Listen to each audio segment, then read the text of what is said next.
With Pope Francis in hospital in a critical condition, battling pneumonia in both his lungs, the world is on edge about the possibility of the death of the pontiff.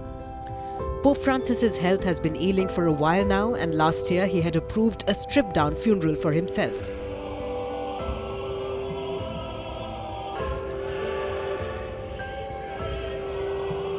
Nonetheless, his death, whenever it happens, will set off a series of tightly choreographed events.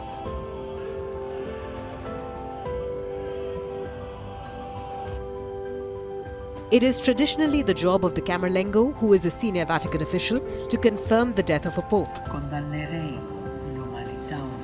Currently, that position is held by Irish-born Cardinal Kevin Farrell. The Camerlengo visits Pope Francis's body in his private chapel and calls out his name to rouse him. When the pontiff does not respond, his signet ring is defaced or destroyed, signifying the end of his reign, and the papal apartments are sealed off. The Camerlengo informs the College of Cardinals, which is the governing body of senior church officials, that the Pope has died. Then his death is announced to the world in a Vatican statement.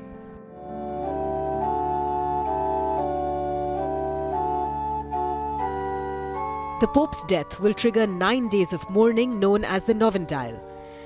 Italy also typically declares a period of national mourning. During this period, the Pope's body is prepared for public viewing in St. Peter's Basilica, dressed in full papal vestments. Hundreds of thousands of people will line up to pay their respects, including foreign dignitaries and world leaders. In the past, the pontiff's body was displayed on a raised platform called a catafalque. But Pope Francis's simplified funeral rites will see him lying in an open coffin without so much pomp and pageantry.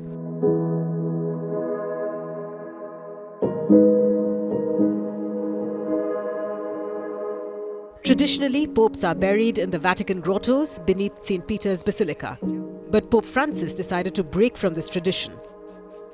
He expressed his wish to be buried in Santa Maria Maggiore Basilica in Rome, which is one of his favorite and most visited churches. If his wish is honored, he will be the first pope in a century to be buried outside the Vatican. Past popes have been laid to rest in 3 nested coffins made of cypress, lead and oak. Francis also simplified this, requesting a single wood coffin in a zinc lining.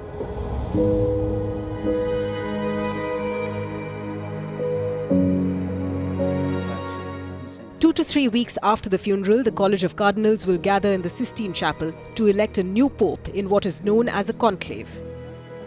Only cardinals under the age of 80 are eligible to vote.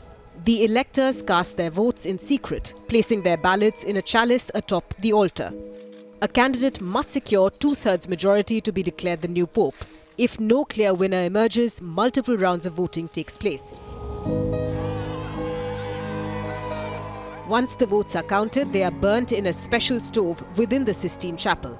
Chemicals mixed with the ballots produce black smoke if no pope has been chosen, and white smoke when a new pontiff is elected. The world waits in eager anticipation as the signal rises from the Vatican chimney.